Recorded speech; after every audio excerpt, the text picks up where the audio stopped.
Parenthood from the beginning.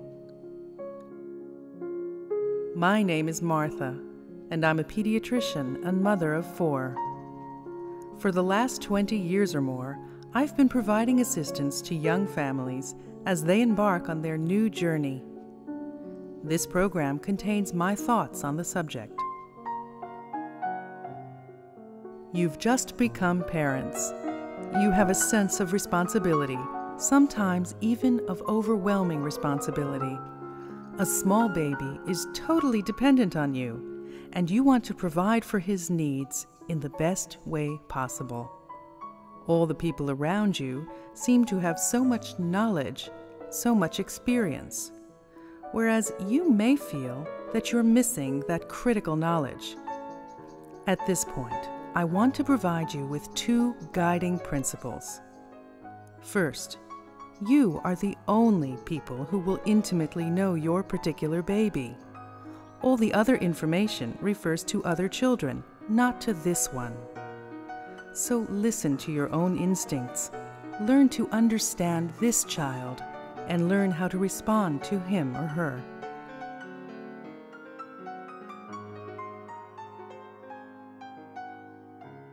The second principle, one that will follow us throughout our lives, is the concept of the good enough mother, coined by the psychologist D.W. Winnicott. No mother can be totally involved with her infant all the time.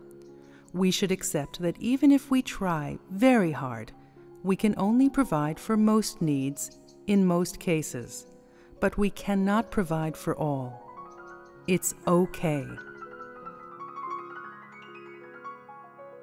We expect to feel instant love for our newborn baby, but we don't always recognize such feelings right after birth. There are several reasons for this: biological and hormonal causes, you have just gone through a birth, or emotional causes related to stress, fears, and a need to set up and adapt to a fundamentally new situation. You shouldn't feel that something is wrong with you. Give yourself time. The less you feel obliged to have such feelings, the freer you will be to experience them when they do come, in their own due time. The parent's bond with each child takes shape at a different pace and in a different way. In my own case, with each child it was different. The child's bond to mother and father is also forged at a different pace. Each of the parents finds his or her own way to get closer and respond to the child. Each parent should be allowed to participate and follow his or her own pace.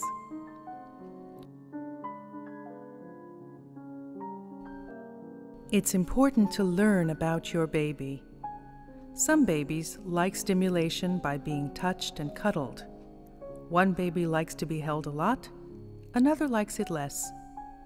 Some children have hearty appetites and are impatient to get to their food. In this case, it's better to feed the child first and change the diaper after. Some children want their food in small portions. This is the basis of the child's confidence as his world takes shape. Try to understand him and respond accordingly. Each parent should examine the range of possible responses and adapt them to what is appropriate for the baby. No single response will be right for all situations. Despite our complete devotion to meet most of the baby's needs, we cannot ignore our own physical and emotional needs. It is precisely the parent who devotes all his or her time to the baby who needs to take a break, to have a period of time free of any feeling of responsibility in order to regain balance. If possible, get help from family and friends so you can have some time to yourselves. The importance of bonding and having contact with the child is well known in all cultures. Through daily care, each parent builds a bond to the child and creates a language of communication. Our vocal intonation, our facial expression, our gaze into the child's eyes, the way we hold and touch him. These are ways we have at our disposal for expressing our love. And this is what enables us to turn the baby into the center of our world. The baby develops a sense of trust and a feeling of security in this environment. It enables him to flourish. There are many books and courses teaching us what to do and how to do it. But ultimately, we are the ones that hold the right tools and the true intuition. We just need to trust ourselves. Despite the wide range of normal growth and development, there is a tendency to compare your baby's growth to what's written in books or to what your friends might say. You should keep in mind that babies are different from one another in many different ways. There are babies with large or small appetites, some with frequent stools and some with infrequent ones, some that sleep a lot and some that sleep very little, some that begin to follow your movements sooner and some later on.